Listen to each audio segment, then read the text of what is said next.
Britain does beauty like nowhere else on Earth.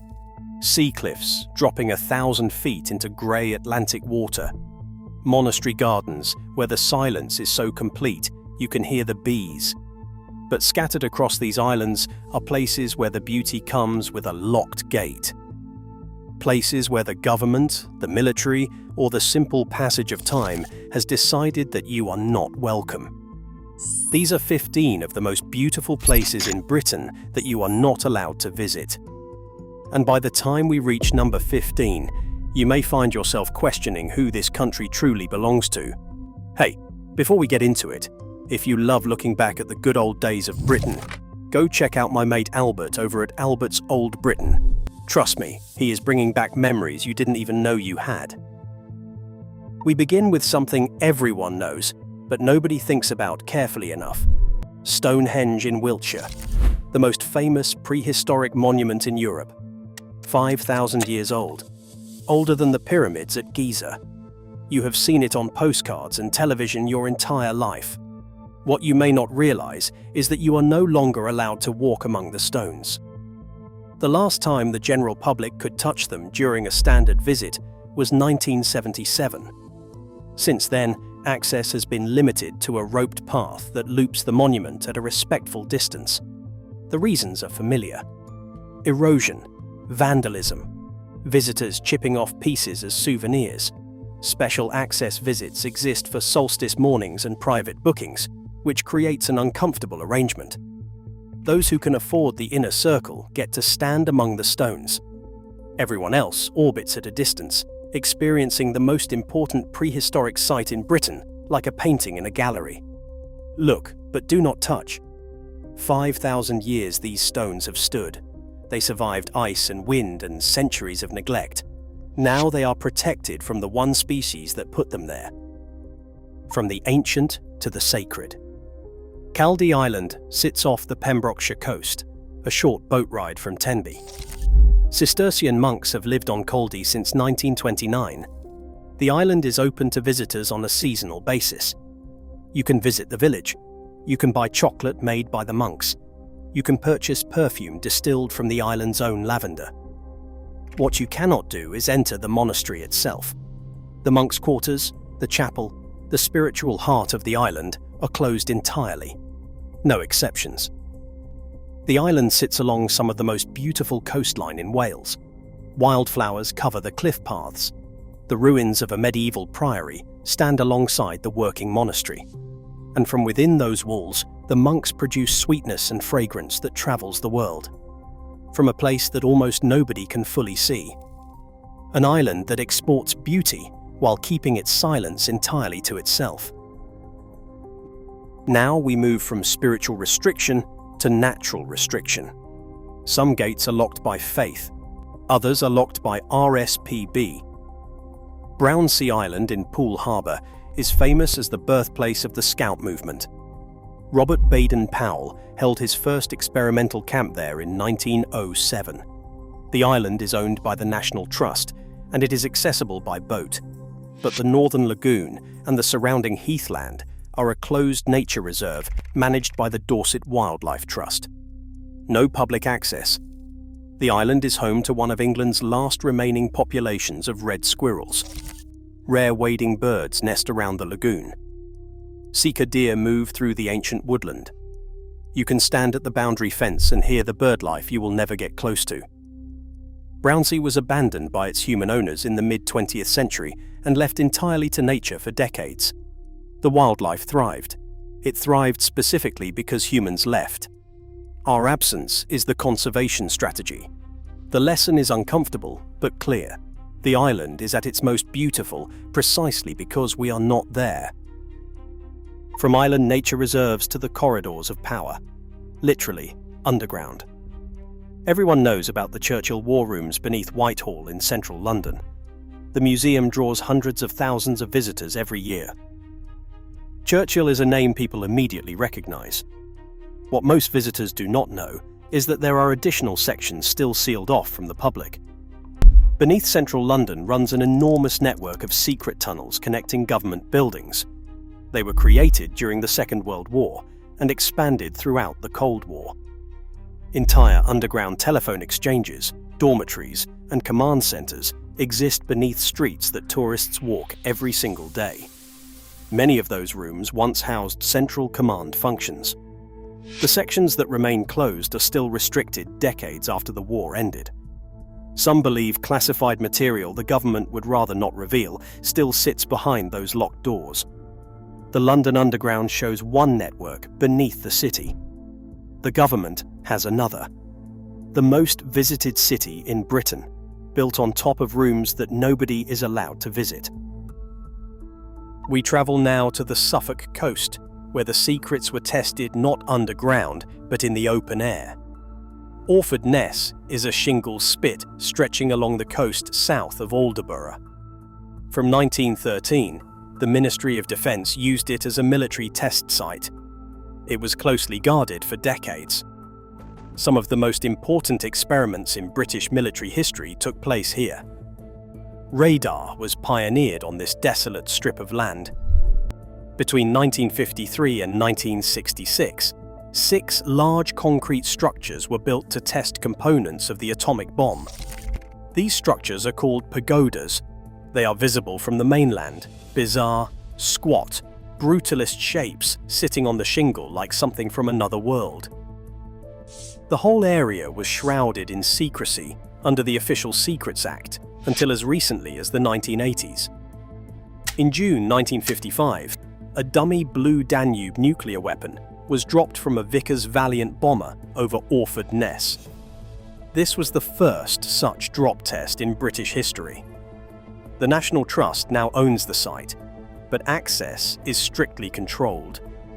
The risk of unexploded ordnance means visitors must keep to designated paths at all times. The size of the ferry boat limits daily visitors to 156. Annually, only around 8,000 people set foot on Orford Ness, and the sea is claiming it. Coastal erosion is pulling the pagodas into the water year by year. The place where Britain tested the weapons that were supposed to protect it is now itself being destroyed. The bombs have outlasted the buildings that tested them. In the Bristol Channel, roughly halfway between Wales and England, sits Flat Holm, an island that has been a Viking anchorage, a medieval monastery site, a cholera isolation hospital, and a Victorian military fortification. In 1883, during the cholera outbreaks, patients were rowed to the island and left there. Those who recovered rowed back. Those who did not were buried on the island. The graves remain. Guglielmo Marconi transmitted some of his earliest radio signals from Flat Holm. Limestone cliffs rise from the channel. Slow worms bask in the ruins. Wild leeks push through the stone floors of the old barracks. The island is now a nature reserve with extremely restricted access. Boat trips run from Barry and Cardiff on limited dates. No overnight stays for the general public. Much of the military infrastructure is off limits due to structural collapse. An island once used to isolate the dying now isolates the beautiful. The restriction that once protected healthy populations from disease now protects wildflowers from footfall. We head north into the Yorkshire Dales, where the landscape has grown an unusual crop. RAF Menwith Hill sits on 545 acres of land in beautiful Nidderdale, an area of outstanding natural beauty. In 1954, the British War Office purchased farmland approximately 7 kilometres west of Harrogate and made it available to the United States Department of Defense. It has been described as the largest electronic monitoring station in the world. Over 30 white radams rise from the green moorland. They look like golf balls, enormous ones. Dry stone walls lead directly to razor wire fencing. Sheep graze in fields that border satellite dishes capable of intercepting hundreds of millions of communications per day. In 2006, the site was designated a protected area under the Serious Organised Crime and Police Act. Trespass is not merely frowned upon. It is a specific criminal offence, carrying a fine of up to £5,000 and up to 51 weeks in prison. Classified documents revealed how the base was used to support targeted military operations across the Middle East and North Africa. Yorkshire's prettiest farmland, purchased to listen to the rest of the world. The sheep graze right up to the perimeter fence. They are the only locals with nothing to hide. From listening to the world to something altogether more physical. From data to nerve agents. Porton Down in Wiltshire opened in 1916 as the War Department Experimental Station. It was a direct response to German chemical weapons use in 1915. It is the oldest chemical warfare research installation in the world. It sits on 7,000 acres of idyllic Wiltshire countryside. And here is the uncomfortable truth about Porton Down. The security restrictions that have kept people out for over a century have accidentally created one of the finest nature reserves in southern England. Rare wildflowers, butterflies, and undisturbed chalk grassland thrive behind the razor wire. Machine gun-armed Ministry of Defence police guard the outer entry points. Inside, researchers work with some of the deadliest substances on Earth. Nerve agents, plague bacteria, substances that can kill on contact. During the Cold War, thousands of servicemen were brought to Porton Down to take part in experiments. They were told they were helping with common cold research. In 1953, a 20-year-old serviceman named Ronald Madison died after being exposed to the nerve agent sarin. The original inquest was held in secret and recorded a verdict of misadventure. Decades later, a second inquest overturned those findings and recorded a verdict of unlawful killing. In April 2018, Porton Down identified the substance used in the Salisbury poisonings as a Novichok nerve agent. The most dangerous place in Britain is also one of the most ecologically pristine. The chemicals kept people out. The wildflowers moved in. Nature does not read warning signs. We travel now to the northwest Highlands of Scotland. Gruinard Island sits in Gruinard Bay on the west coast, between the villages of Gairloch and Ullapool. It is a small, oval-shaped island spanning just 484 acres. From the mainland, it looks like a coastal paradise. Vivid green grass, clear water, highland grandeur on every side. In 1942, the British government chose this island for a secret experiment. They detonated anthrax bombs. The goal was to weaponize the bacteria against Nazi Germany. Sheep were placed on the island as test subjects. They died within days. The soil was contaminated so severely that the island was quarantined indefinitely. For nearly 50 years, warning signs lined the mainland shore opposite Gruinard. The island was simply off limits. When dead sheep from the tests began washing ashore on the mainland, the Secret Service invented a cover story, saying Greek sailors had dumped infected carcasses overboard. In 1981, an unknown group calling themselves the Dark Harvest Commandos landed on Gruinard and collected soil samples. Shortly afterward, a package of contaminated soil appeared outside the gates of Porton Down. Another appeared in Blackpool during a political party conference. The government finally decontaminated the island in 1990, spraying hundreds of tons of formaldehyde and seawater across the land. It was officially declared safe. But the island remains unvisited. It is privately owned. There are no facilities. And there is a lingering unease that safe on paper and safe underfoot may not be quite the same thing. The government bought the island for £500, poisoned it, and then promised the original owners they could buy it back when it was safe. It took 48 years. The price was still £500. Some debts cannot be repaid in currency. From islands poisoned with anthrax to hills emptied of people. The weapons change. The dispossession does not. In 1940, the War Office requisitioned 30,000 acres of Mynydd Epynt in central Wales for use as an artillery range. Over 200 people from 54 farms and small holdings were evicted. This was one of the largest Welsh-speaking rural communities in the Brecon Beacons. The language, the farming traditions, the chapel culture, all dispersed within months. The community had less than 2 months to leave. Compensation was meagre. Farmers who had worked the same land for generations were scattered across South Wales. The Welsh-speaking culture of Epynt effectively died within a single year. Today, Mynydd Epynt is the Sennybridge training area, one of the busiest live firing ranges in the United Kingdom. Public access is prohibited when red flags are flying, which is most of the time. The remains of farmhouses are visible from the perimeter roads. Wild ponies roam the moorland between the shell craters. The Brecon beacons were recently renamed Banau Brecaniog in a reclamation of Welsh identity. But the Welsh-speaking community that once filled Epynt has no name to reclaim. They were simply removed. The same story, the same decade, the same broken promise.